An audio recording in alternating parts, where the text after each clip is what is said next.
Assalomu alaykum aziz qarindoshlar, har vaqtinglar xayrlik bo'lsin. Bu qitimliq darsimizda ekranda ko'rayotganlaridek sol tarafdagi ablasinning rasmini o'ng tarafdagi holatga qanday o'zgartimiz, buni so'zlaymiz. Qani diqqatinglar darsimizda bo'lsin. Biz avval ablasin bilan taglikni ayirib chiqamiz yoki to'rdan o'sha PNG holatga ablasinni tushirsangiz bo'ldi. Undan keyin ablasinni tanlab turib, tizimlikdan man tanlab buni ablasinning o'zinglar muvofiq deb qaragan ya'ni kesib olsanglar bo'ldi. Tanlab bo'lgandan keyin buni mousening o'ng knopkasini chekib, chiqqan tizimlikdan man chekimiz. Hozir ustini kesib ilib oldik. Masalan, mana man ayirdik. Ikkinchi qadamda yana man tanlab turib, mahalat tanlaymiz. Agarda ko'ngildagidek tanlanmagan bo'lsa, tanlash qoralini tanlab bo'lgandan keyin mouse o'ng knopkasini chekib, chiqqan tizimlikdan man tanlaysizlar. Undan keyin mana o'zinglar shaklni xohlagancha o'zgartiraysizlar. Mahalatda buni muvofiq tanlab bo'lgandan keyin man chekiblam, buni kesib ayirib oldik. Oldu. Endi biz mani bir 3D holatdagi bizga qarashda oldingi rasmda ko'rganinglardek 3D bir shaklni hosil qilamiz. Buni shaklni hosil qilish uchun boshqa bir rasmga ehtiyoj qilamiz. Masalan, biz avval ma aplasinninki ma kesilgan yuz tarafini biz kesib ilib olamiz. Buni yana ustidagi ma qurolimiz orqali kesib olsak bo'ldi. Buni biz mana shu ablasinning o'rtini markaz qilib turib, mousening sol knopkasini chekib, undan keyin alt bilan shiftni bosib, muvofiq tanlaymiz. Bo'lmasa, alt bilan bosib turib, o'zinglar o'ng sol ost ustiga harakat qilish orqali tanishib olsangiz bo'ldi. Undan keyin kontrol bilan pilosni bosib, daha yaqinlashtirib, maningdek ortiqcha ketgan rayonlarni yana mousening o'ng knopkasini chekib, man tanlaymiz. Tanlab bo'lgandan keyin mana bizim yerdan siraq ichiga.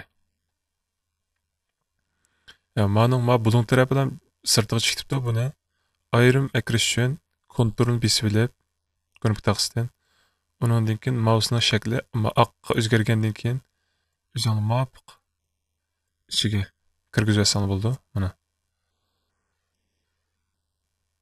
sen ma tarafni ozroq sirtiga chiqay. Muvofiq tanlab bo'lgandan keyin to'g'ri belgisini chekib o'tamiz. Undan keyin mousening o'ng knopkasini chekib, chiqqan tizimlikdan ustidagini tanlab bir nusxa ko'chirib olamiz. Mana hozir buni biz bir nusxa ko'chirib oldik.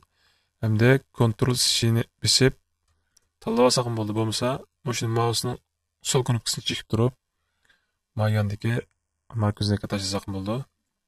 Mana bu rasmga nimiz cho'ng'alik uchun mashina chiqib oldi. Buni o'zimiz muvofiq kichikiltib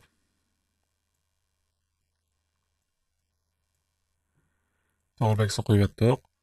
Undan keyin ustidagi ma'no bilan ikkisini bu yerda qo'yib, buning ko'zini yetib o'tay. Ko'z yetib o'tgandan keyin bizning mashg'ulot qilishimizga daxl qilmaydi. Undan keyin buni kontrol bilan pilosni bosib daha yaqinlashtirib, buning cho'ng kichikligini muvofiq tanishib bo'lgandan keyin holatda undan keyin mousening o'ng knopkasini bosib, chiqqan tizimlikdan distort deganini tanlaymiz. Buni tanlagandan keyin mana üst tarafni azroq bosimiz keyin tarafini. Undan keyin yana azroq ichiga kirib o'tgandan keyin undan keyin buni to'g'ri belgisini qo'yib o'tib, undan keyin mana cho'ng kichikni azroq tanishamiz. Lekin mani yana mousening o'ng knopkasini chekib, ostini bekroq bosib o'tamiz. Boshqa tarafdan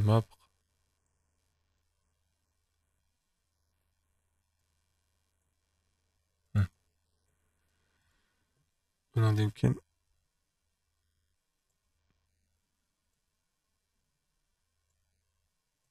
mana biz hozirgidek unumga erishdik. Hamda biz asizlik xabarni tanlab turib,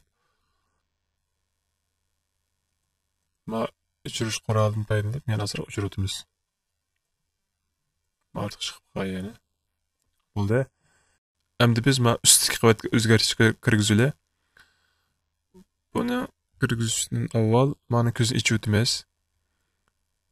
Bundan keyin mana biz o'rin akab bo'lgan ekan, yana biz ko'chirib olgan, o'zgartgan ustki ko'rinishni ko'rib taqsin, altni besib turib, basqandan keyin mana hozir qarasanglar qo'shma oz ko'rindi, ust asti.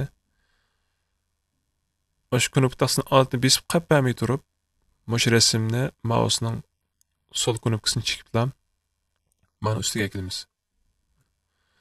Undan keyin qapir bo'lib, mouse'ni qapir bo'lgandan keyin altni qapasanglar bo'ldi.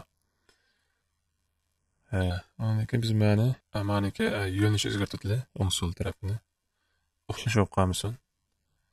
Undan keyin yana taxmi yaqinlashtirib, taxmi kichikiltib, bu tarafni basimiz.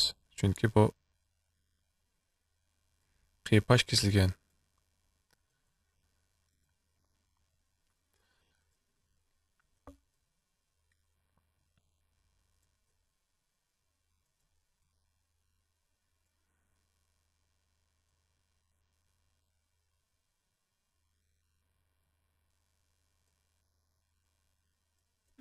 Muvafiq bo'ldi deb qaragandan keyin hamda ustidagi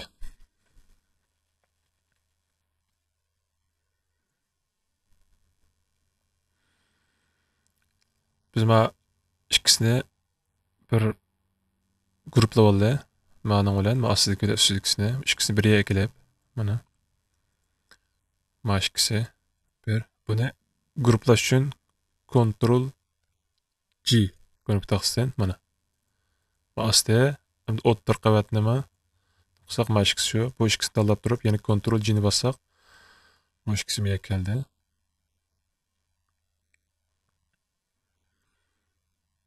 Undan keyin ustidagi buning hamda azroq astaga bir size tushgan holatda bir unum beraylik. Mana o'rinni azroq tarafiga grupning ustidan tanlamasanglar tang bo'lmaydi. Mamiya kelsin. Kim ikkisini tanlab turib, bu ikkisi megaroq kelsin, yana mamiyaga kelsin. Hamda biz buning ostiga bir xil soy tushgandek unum beriladi. Buni unumni berish uchun ikkisiniki ko'z itib o'tib, biz ikki qavatning orasiga berganligimiz uchun ikkisiniki mana bir guruh ikki bilan guruh birning oraliqiga quruq qavatdan birini qurib, undan keyin brush tool degan qurolimiz orqali cho'ng kichiklikni muvofiq tanlab, mishaga rangini qoraga tanlab bo'lib, undan keyin aniqligini 100% ekanlayotgandan keyin birini cheksak, mana ma'zaqadek qora unumga erishdik. Undan keyin biz buni sal yig'ib, mana knopkasidan shiftni besib turib yig'sang bo'ldi.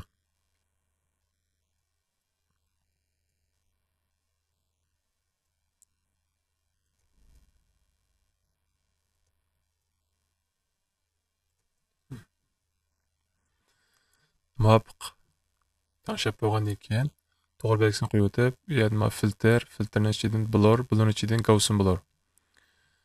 Mana azroq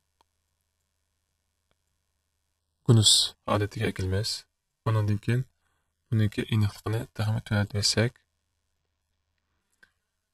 yerdan mana azroq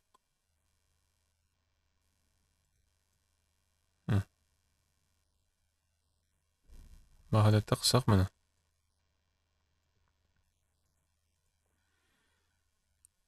mana elayotgandan keyin mana qaraydigan bo'lsak, bir xil ustidagi apelsinningki ostiga sho'li tushgandek unum bo'ldi. Buni biz taxmin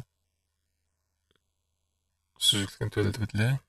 Ondan keyin endi maash ikisininki mana maash ikisimi yana men hozirgi qavatni yana ko'niktasini oldin besib turib ustiga olaman ustiga olgandan keyin bu yana bir nusxa ko'chaldi endi qarasanglar mana ma ani keyniga o'tib ketdi nimishqa deganda ma ikkinchi guruhning ostida qoldi bu shunga buni ustiga ilyotsak undan keyin mana ustiga ilyotgandan keyin ma o'ttirik qavatni tanlab turib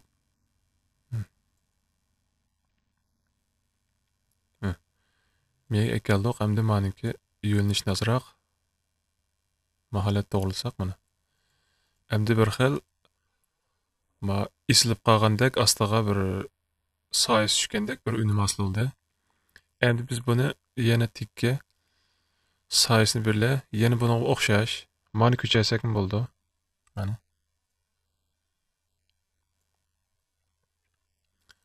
lekin buning ma guruhning eng ostiga kelish kerak bu mana eng ostiga mana yo'linishni muvofiq tanglab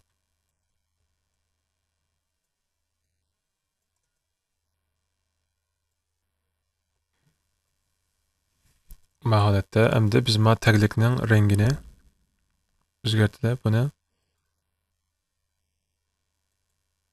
man tanlab turib ma qalam qurolni mana o'zimiz shunaqa mos keladigan rang taglik qilsak bo'ldi bo'lmay qolib qolsa biz ma o'ttirni atrofni qorong'ulashgan holatini bersak bo'ldi buning uchun astidan tizimlikdan miyat ma ikkinchi tanlab undan keyin man chekib miyadan ma qorasini qo'sh chekkandan keyin rang sumish qurol chiqdi bundan keyin biz miyadagi ranglarni tanlaymiz undan keyin ma o'ttirga keladigan rangga yana 100% qilib o'tib yana qo'sh chekkandan keyin ma o'ttirdiki ma apelsinniki ichi rangini beramiz yani buni okeyni bir sötep lekin men ikkinchini tanlaymiz ikkinchi tanlab bo'lgandan keyin ma 90 gradusni nol qilib o'tib yerdan biz maniga belgi qo'yamiz belgi qo'ygandan keyin mana o'ttir seriq ma atrofi manidek unum kirishda endi biz mana ostini o'chirib o'tib mana ostiga o'chirib o'tib ma'azaqdek unum kirishdik bu ixtimliq darsimiz bu yerda oxirlashdi yana bir ixtimliq dars ko'rishgacha salomat bo'linglar allohga omonat